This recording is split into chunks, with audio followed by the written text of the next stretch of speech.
Bienvenue sur Africa 24 dans cette nouvelle édition du Non-Stop Info. Voici les titres de l'actualité. Les Maliens étaient appelés aux urnes ce dimanche 12 août pour élire leur président. Le second tour de ce scrutin a notamment été entaché par l'assassinat du président d'un bureau de vote dans la région de Tombouctou. Faible taux d'immatriculation des terres en Côte d'Ivoire. Seul 1% du domaine foncier rural est immatriculé, malgré l'adoption de la loi en 1998 relative au foncier rural. Les populations ont désormais jusqu'en 2023 pour régulariser leur situation. Et l'agriculture est devenue un gage de cohésion sociale au Burkina Faso grâce à la mise en place d'une association des ethnies que tous séparés peuvent désormais travailler ensemble.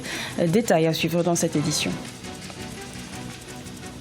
Le Mali a connu le second tour de son élection présidentielle ce dimanche 12 août. Celui-ci opposait le président sortant, Ibrahim Boubacar Keïta, au chef de file de l'opposition, Soumaïla Cissé.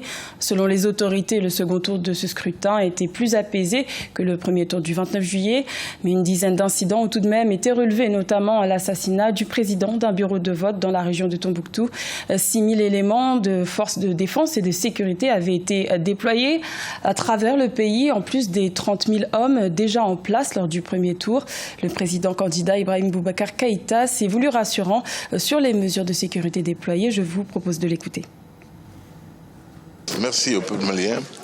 Merci à Allah subhanahu wa ta'ala. Ce peuple se remet en ligne pour son irrésistible ascension. La trame de son histoire se remet en place. Et je gage que tout ce que nous avons connu comme difficulté sera de plus en plus et désormais derrière nous. Telle le veut l'histoire de ce pays-là. Je l'ai dit, je le répète, quand je le dis, on pense que la grande éloquence ibécaïenne, encore une fois. Non, simple vérité. Nous fûmes quand beaucoup n'étaient pas. Nous sommes et nous demeurerons. Et tel est notre destin, nous l'assumerons. Le chef de file de l'opposition malienne, Soumaïla Cissé, a lui aussi pris la parole après avoir glissé son bulletin dans l'urne ce dimanche 12 août. Il a à nouveau évoqué des soupçons de fraude en faveur du président sortant, comme lors du premier tour qui s'est tenu le 29 juillet. Selon lui, des bulletins de vote circulaient depuis plusieurs jours dans le pays pour faciliter la réélection d'Ibrahim Boubacar Keïta. Écoutons-le. Je voudrais dire aussi que malheureusement, hier soir tout près, nous avons découvert des éléments de fraude à Bamako. Nous avons trouvé des gens qui avaient déjà les carnets des bulletins de vote avec eux. Nous avons fait une conférence de presse et le montrer à l'ensemble du monde entier. Que l'autre camp ne joue pas le jeu, que l'autre camp est malheureusement dans la fraude. Les bulletins sont prévotés à Gao, on a des exemples. À Bamako, les gens ont déjà les bulletins, mais nous allons gagner. Parce que nous sommes sur le chemin de la vérité, nous sommes sur le chemin de l'espoir. Et les Maliens ont besoin de changer, ils n'ont pas besoin de tricherie, ils n'ont pas besoin d'un président qui triche pour gagner. Comment inciter les populations à immatriculer les terres rurales en Côte d'Ivoire? C'est la question que se posent depuis des années les autorités ivoiriennes, malgré la loi sur le foncier adoptée en 1998, qui laissait 10 ans aux populations pour immatriculer leurs terres. Peu de choses ont changé, seul 1% des terres sont immatriculées. Le gouvernement a donc laissé aux populations la possibilité de régulariser leur situation jusqu'en 2023. Reportage de notre correspondant Oliva Diacotan.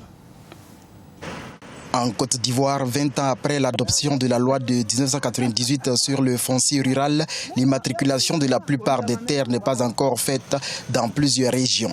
Par exemple, Koumoudji, localité située à près de 50 km de Yamoussoukro, la capitale politique ivoirienne, se retrouve dans ce cas.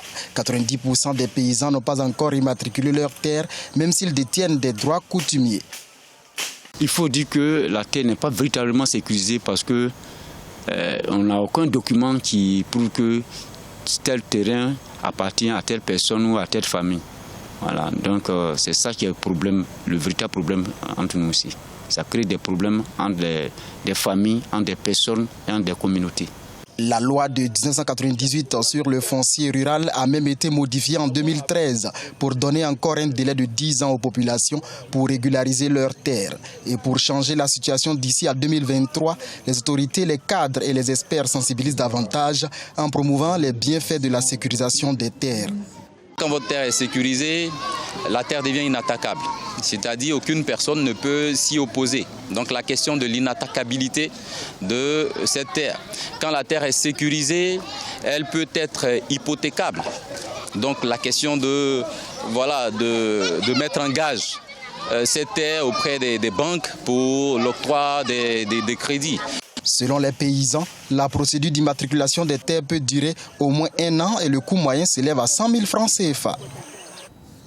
Au Burkina Faso, les Mossi constituent le groupe ethnique le plus important et représentent environ 50% de la population. Pendant des années, cette ethnie majoritaire ne pouvait pas collaborer avec une autre ethnie, les Fulani, en raison de leurs différences culturelles et religieuses. Aujourd'hui, c'est désormais possible grâce à une association qui leur permet de travailler ensemble, notamment dans le domaine de l'agriculture. Mariam Adramé. Un village de forte cohésion sociale, ici à Caïbo, dans le sud-est du Burkina Faso, l'agriculture favorise cette entente. Fulani et Mossi, deux groupes ethniques autrefois rivaux, ont mis en place une organisation d'élevage local dénommée Alaoun. Et depuis, ils ont uni leurs efforts pour se relever mutuellement en faisant les affaires ensemble. Parce que lors d'une réunion, vous allez voir, les Mossi sont là, et puis les Peuls sont de l'autre côté, et puis les femmes sont à l'écart. Maintenant, grâce au projet, avec les différentes formations qu'ils ont bénéficié, c'est-à-dire la formation sur la vie associative et autres, ça a créé une cohésion parfaite. Donc vous verrez, quand ils sont en train de tenir une réunion, les Mossi et puis les Peuls sont mélangés ensemble, ainsi que les femmes. Donc il n'y a plus cette ségrégation ethnique. Créée il y a 10 ans, l'association Alaoun fournit un parc d'engraissement communautaire aux habitants pour nourrir et vendre son bétail. Le projet aide également les femmes à s'impliquer dans l'élevage et la vente de bétail, une activité autrefois réservée aux hommes. Élever du bétail pour les femmes est très bénéfique. Quand elles vendent le bétail, les revenus tirés de la vente les aident à gérer leurs finances. Grâce à cet argent, j'ai acheté des terres allouées en utilisant les économies et les bénéfices de la vente de bétail. Cette activité favorise non seulement l'intégration entre Mossi et Fulani dans les sociétés sédentaires, tout en limitant les conflits potentiels, elle permet également à ces fermiers d'avoir de meilleures conditions de vie. En Somalie, la capitale Mogadiscio est en permanence soumise à des situations d'urgence nécessitant l'intervention des sapeurs-pompiers. Le gouvernement a donc décidé en 2012 de mettre en place un service d'incendie.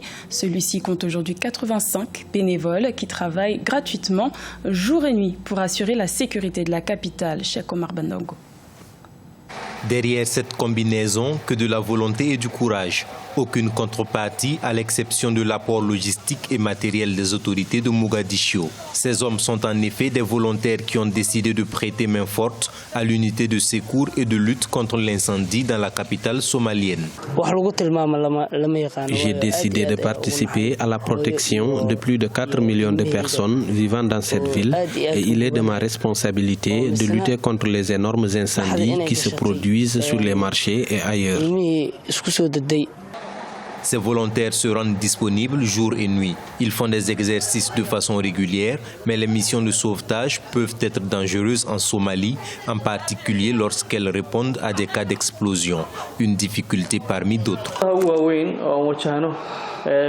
Les principaux défis auxquels nous sommes confrontés sont dus au fait que nous n'avons pas suffisamment d'équipements de protection pour nos pompiers, comme des vêtements, des gants, des pantalons et des casques dont ils ont besoin lors d'un incendie.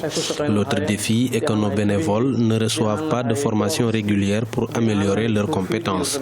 Certains de nos volontaires s'évanouissent en luttant contre les incendies, faute de vêtements de protection appropriés. Le service incendie prévoit étendre ses actions à d'autres villes du pays en mettant en place des unités similaires afin de fournir des services d'intervention d'urgence indispensables. À ce jour, 85 bénévoles ont rejoint les rangs des sapeurs-pompiers. Ce journal a été réalisé par l'ensemble de la rédaction. Merci de votre fidélité. L'information continue sur Africa 24.